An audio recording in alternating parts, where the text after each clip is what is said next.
Right, good day everyone. This is Frasers Centrepoint Trust results presentation for first half financial year 2025 ended 31st March 2025, dated 29 April 2025. Right. Okay, occupancy is very strong, right? You can see 99.5, right? So I don't really worry about a slight dip here. It's 99.5, right? It's basically almost everything is occupied, right? Tenant sales and shopper traffic growth. I think this is where FCT really stands out. Their management really stands out versus CICT, and I'll explain to you why. If you look at the first half 25 shopper traffic and tenant sales results, right? This is a period from October 24 to March 25. All right. So if I compare it with CICT's results, right? Firstly, CICT's first quarter result, which is January to March, the sales dropped by for the retail segment, the suburban retail segment, right? Because CICT got two segments, right? So I show you. So CICT, the retail portfolio can be broken down into downtown and suburban. Right? Downtown is the Orchard Road area, right? It includes ION Orchard, right? Suburban is the malls that are similar to FCT, right? So I want to compare this with FCT because they are similar type of malls, right? You can see the sales for this is for first quarter 2025. It's actually down 0.3%. Right, which is quite bad. You see, FCT has actually up 3.3%. Right. Then I tried, because this is from January to March, so I want to look at October to December as well. 2024 October to December, just to be fair to compare to CICT. So they did not report their fourth quarter 24 results, but I estimated it to be minus 2.6%. Based on the fact that the whole FY24, their tenant sales went up by 0.4%. This is suburban, all right? So then 9 month 24, I went to dig up the results. It was plus 1.4%. So from these two numbers, I estimate the fourth quarter 24 results to be minus 2.6%, right? So basically, fourth quarter 24 for CICT, I'm just talking about suburban side, it's actually minus 2.6%. Then first quarter, it actually improved slightly, but it's still negative 0.3%. Versus in the same period, CICT, the first half, just went up by 3.3%, right? So that's why I'm very impressed with FCT's management, right? So FCT's management is doing much better than CICT, right? CICT's first quarter is minus 0.3, and the quarter before this is minus 2.6. FCT, the whole half year overall is 3.3% upward sales, right? So kudos to FCT's management for doing very well, right? Rental revision is up 9.99%, right? So that's a good thing. We look at cost of debt, right? Clearly, this is the peak, all right? Looks like it's clearly going down. So I really like this trend for cost of debt. Okay, leverage is around here, but I do believe that once they acquire the North Point City South Wing, this one will go up to 40+%, all right? Because this one hasn't included the buying over of that extra south wing of North Point City. Right, so revenue is up 7.1%. We're happy to see that. MPI is up 7.3%. Generally, it looks like cost is managed well. So you can see this one is going up more than this one, right? Means they're managing their mall costs pretty well. Okay, DPU, this is what we care about. It's up 0.5%. Right, not great, but given that this period most REITs are actually declaring less dividends, this is decently good results, right? CICT also results roughly like that, but given their sales lately, I'm a bit worried about CICT moving forward, right? So yeah, so North Point City South Wing is to be bought over, right? I think that this has not been fulfilled, otherwise their gearing should have shot up to above 40+%, right?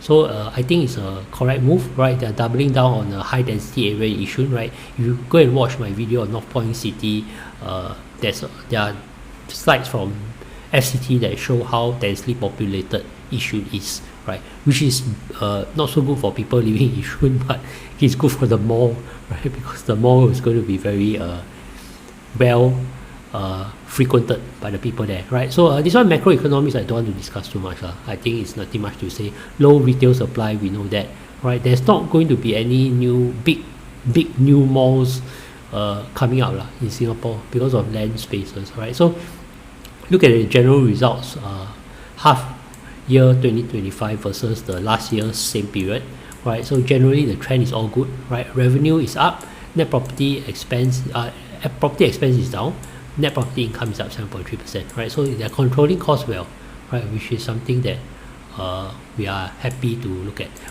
Sorry, let me have a look at this. Sorry, yeah, this is unfavorable, so that means this should be an X, right? So I made a mistake here, right? So the cost went up, but I think one thing good is the cost went up, but not as much as the revenue.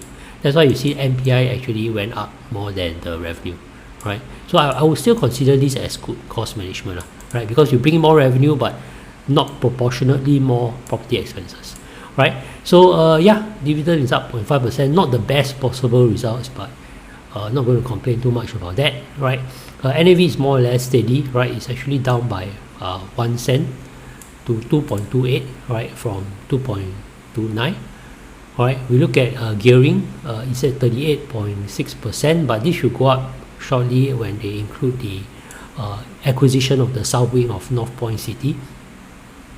Right, interest coverage ratio is slightly down, not that good to see that. This one is a good thing. All-in cost of debt down to 3.9%. Alright,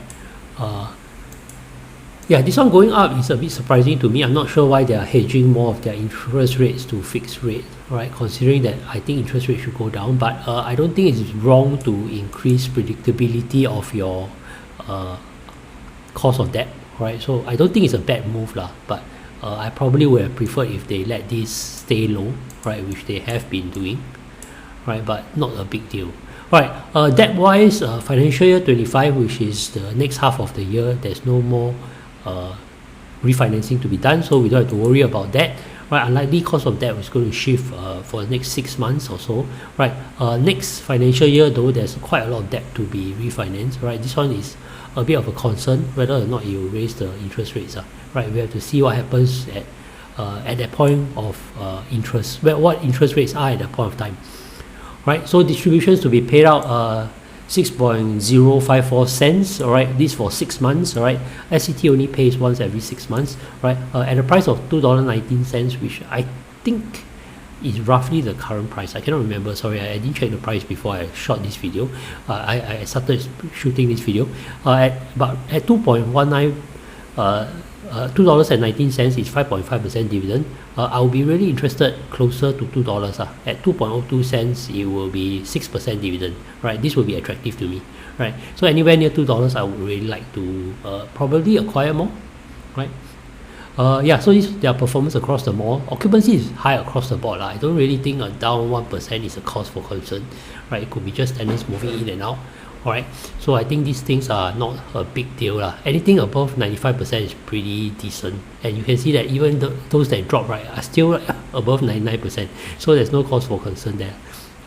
Right, generally the numbers are all better, right? You can see revenue is up, this one NPI is down slightly, right? Revenue is up, NPI is up, so and so forth. Generally the numbers are all positive. There are a few exceptions like Tiong Bahru Plaza and Century Square, which I think are the slightly weaker malls that they have. Right, I think Hougang Mall is missing, due to AEI. Hougang Mall they took out due to AEI works. Right, so this is the part that I'm impressed the most about FCT. I do think it's the best run retail REIT in Singapore.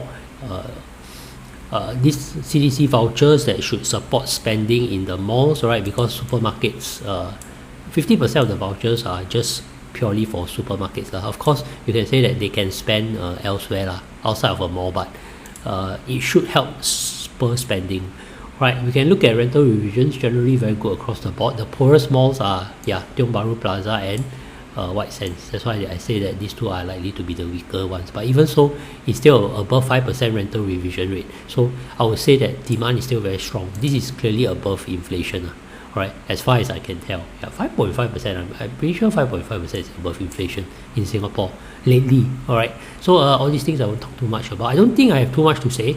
I'll just say that based on the numbers, I'm quite impressed with FCT's management, alright, and hopefully Hougang Mall will carry on to contribute well to the mall. Alright, so I don't think I'll talk too much about the acquisition because I did have a video that addressed this already.